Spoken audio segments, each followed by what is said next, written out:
Bruce here, and today we're going to cover 2 Samuel. And if we look at 2 Samuel, the author is really unknown. It might have been Nathan's son Zabud, but it does include writings from the prophets Nathan and Gad.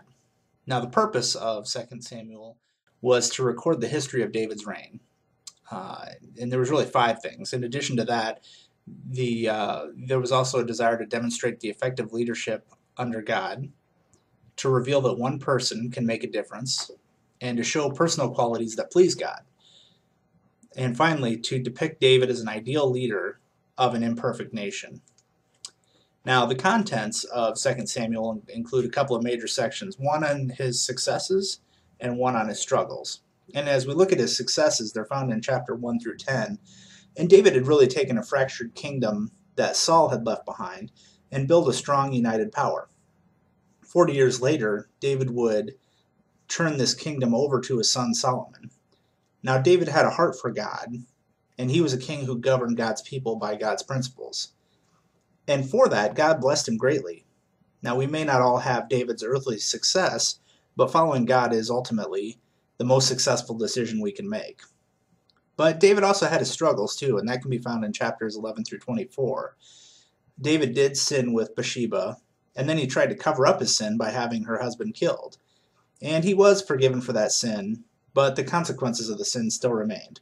He had trouble and distress with both his family and the nation. God is always ready to forgive us, but we must live with the consequences of our actions.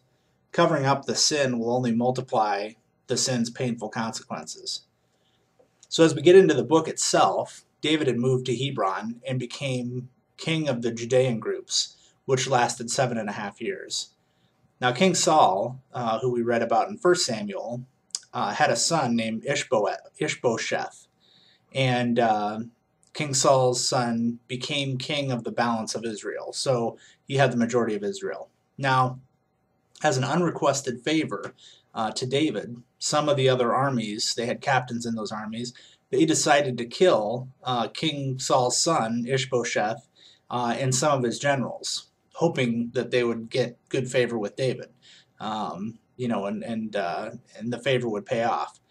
And it didn't quite work that way, unfortunately. David does get crowned king of all of Israel then, after Ishbosheth is out of the picture, but he decides to have the captains killed because they had killed Ishbosheth. And David ends up reigning for another 30 years then. Now, another story that we'll cover is the story that's found in 2 Samuel 11, which is about David and Bathsheba. And I referenced that a little bit earlier here. King David admired this beautiful woman, Bathsheba, and he got her pregnant. Now, King David, had a lot of options there as far as how he wanted to handle that situation, but unfortunately he chose to...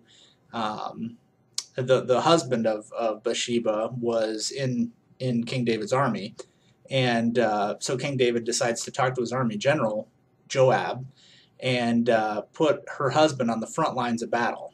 And then he kind of tricked him, left him out there in the front of battle, and then asked all the men to pull back and let him be killed. So the Lord later then, through the prophet Nathan, told David that the Lord forgave him, but that his wives would be given openly to another man, and that his first son, by Bathsheba, would die, which he did. And so they went through that tragedy, and then they do have a second son later, whose name was Solomon, and he ultimately ends up inheriting King David's reign. So another big story as a part of 2 Samuel is found in chapter 13, and this is the story of Tamar. Now, Tamar was David's daughter, and she was raped by her half-brother, Amnon. And Absalom, I'm throwing a lot of names here at you, but Absalom was Tamar.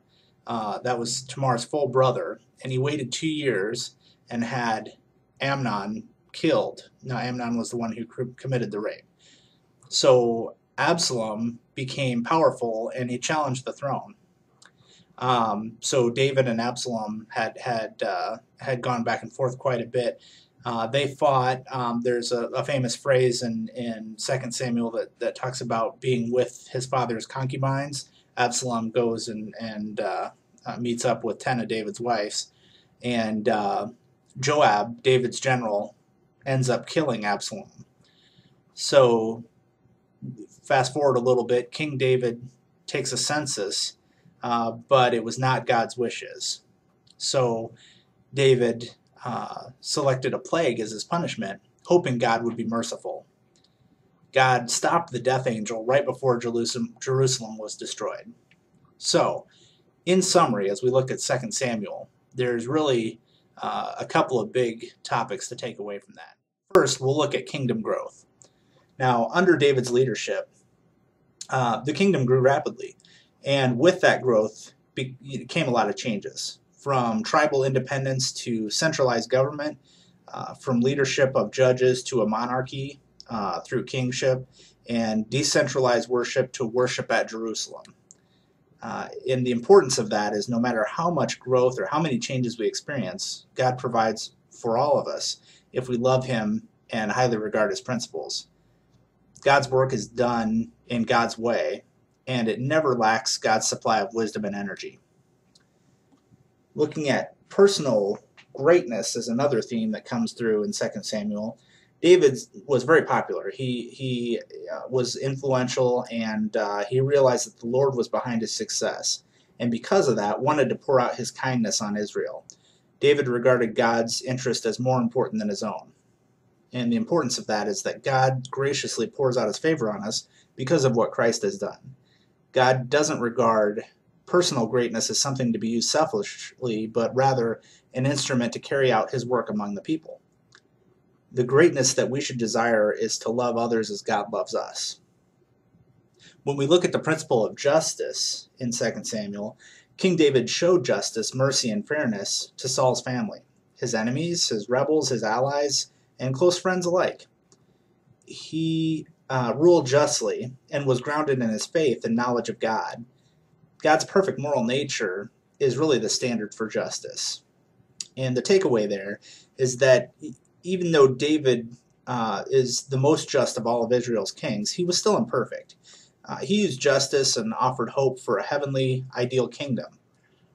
Now, this hope will never be satisfied in our hearts until Christ, the Son of David, comes to rule in a perfect justice forever.